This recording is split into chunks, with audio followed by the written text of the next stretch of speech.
এই মেয়েটি আজকে পার্টিতে যাবে, তাই বেগুনি রঙের লেন্সগুলিকে চোখের মধ্যে একের পর একটা পরে নিচ্ছিল। তারপর সে খুব সেজে গুজে পার্টিতে চলে যায়। পার্টিতে গিয়ে অনেক নাচা গানা করছিল, কিন্তু হঠাৎ করে তার চোখের মধ্যে যন্ত্রণা শুরু হয়ে যায়। তখন সে কোনো রকমে চশমা পরে তাড়াহুড়ো করে ডক্টরের কাছে যায়। ডক্টর তার ট্রিটমেন্ট কী করে করলো সেটা জানার আগে চ্যানেলটিকে সাবস্ক্রাইব করে নিও। ডক্টর দেখে তার চোখটা পুরো লাল হয়ে গেছে। ডক্টর ভাবে এতগুলো লেন্স কেউ আবার পরে নাকি।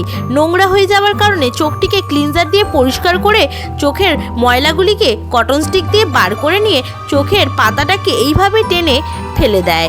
এরপর চোখের মধ্যে নোংরা রসটাকে কটন স্টিক দিয়ে পরিষ্কার করে একের পর এক প্রত্যেকটা লেন্সকে ভালো করে খুলে ফেলে দেয়।